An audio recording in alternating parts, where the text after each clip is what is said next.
Assalamualaikum warahmatullahi wabarakatuh.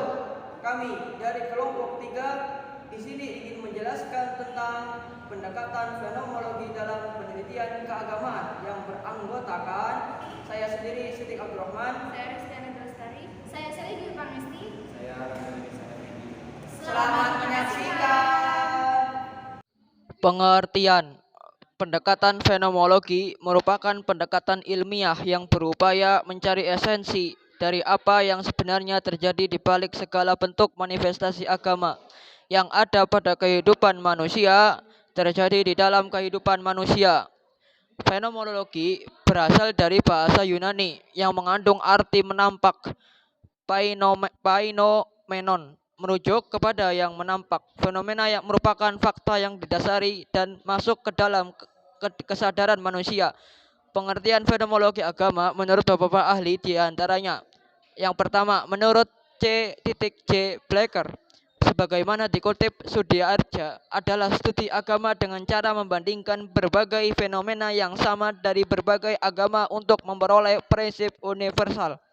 Yang kedua, menurut Raffaella Petazzoni, adalah pendekatan terhadap persoalan-persoalan agama dengan mengkoordinasikan data agama, menetapkan hubungan dan mengelompokkan data berdasarkan hubungan tersebut tanpa harus mengadakan komparasi tipologis antar berbagai fenomena agama.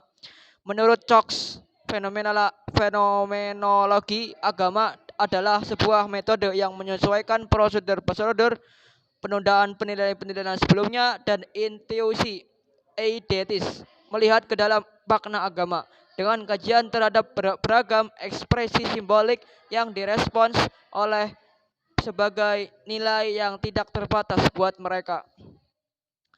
Kemudian B. Bidang kajian fenomenologi agama. 1. Keberlangsungan fenomenologi sebagai tradisi filosofis. Yang kedua, motif teologis. Yang ketiga, keterlibatan ilmu agama secara sosial dalam masyarakat. Selanjutnya yaitu yang C, kritik fenomenologi agama. Yang pertama itu kritik Gavin Flood tentang keberlangsungan fenomenologi sebagai sebuah tradisi filosofi menurut Flood. Metode yang diperkenalkan para fenomenolog yang mencoba membatasi pengaruh bias-bias yang mungkin merusak yang digambarkan oleh Christensen dan Parinder sebagai aplikasi teori-teori evolusioner kepada agama dan budaya, serta oleh Eliade dan Smart sebagai kecenderungan reduksionistis dalam ilmu-ilmu sosial, didasari pada teori filosofis yang memasukkan bias yang lebih dalam, namun lebih sederhana, ke dalam satuan pengetahuan diperoleh dan diatur. Yang kedua yaitu kritik Donald Webb terhadap motif teologis van der Leeuw. Eliot dan Smart menurut Webb didasari pada asumsi bahwa pendekatan fenomenologisnya didasari pada sejumlah penilaian dan asumsi teologis dan metafisis, seringkali bersifat subjektif dan begitu spekulatif, mengakibatkan konteks kultural dan historis dari fenomena agama dan kurang bernilai bagi riset yang berbasis empiris. Yang ketiga yaitu peran publik ilmuwan agama.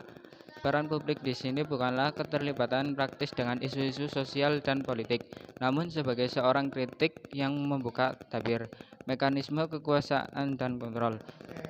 Ini diterapkan pertama kali pada cara di mana agama-agama dipelajari dan merujuk kepada pengujian diri, bukti diri, mengangkat kebebasan intelektual, dan dengan bekerjasama dalam cara lintas disiplin dengan ilmuwan lain yang menggunakan metode yang diambil dari bidang studi mereka, mengidentifikasi strategi ideologis yang menghomogenisasi dan yang begitu penting bagi pembentukan dan pengaturan komunitas manusia. Materi yang selanjutnya yaitu aspek yang menandai pendekatan fenomenologis. menyatakan bahwa fenomenologis adalah metode untuk memahami agama lain yang mencangkup upaya pakar mengabaikan atau bersikap netral terhadap preferensi dan keyakinannya sendiri sebagai persiapan untuk mencoba merekonstruksi pengalaman penganut ajaran lain. Titik tertinggi pencapaian fenomenologis yang utama terletak dari pandangannya bahwa norma dari semua studi tentang agama adalah hasil pengalaman dari pengikutnya itu sendiri. Yang kedua, menyusun skema taksonomi untuk mengklarifikasikan gejala yang nampak antara batas komunitas agama dengan kebudayaan. Dengan mengumpulkan materi sebanyak mungkin, fenomenologis berusaha dan yang akan mengelompokkan fenomena yang menunjukkan kesamaan sifat, memahami makna fenomena agamis, jika tidak memfokuskan diri pada aspek historis, namun harus menelitinya dalam bidang yang lebih luas untuk mengetahui dorongan struktural universal fenomena tertentu. Menerapkan sikap approach atau untuk memberikan penilaian di awal dan selalu menggunakan sudut pandang yang netral.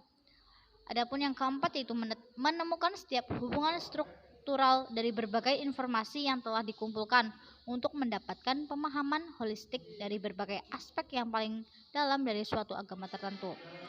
Yang kelima, menurut van der Lau, secara alami tahapan-tahapan ini akhirnya akan menghasilkan sebuah pemahaman yang otentik yang sesuai dengan realitas atau manifestasi dari wahyu Tuhan.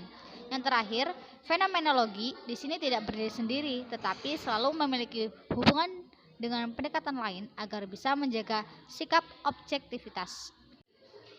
Langkah operasional fenomenologi Islam oleh Arifin tahun 2009. Yang pertama yaitu mengklarifikasi fenomena-fenomena keagamaan dalam kategorisasi masing-masing, seperti kategori tempat-tempat suci, waktu suci, tulisan-tulisan suci, kata-kata suci, mitos-mitos, festival, kurban, dan lain sebagainya.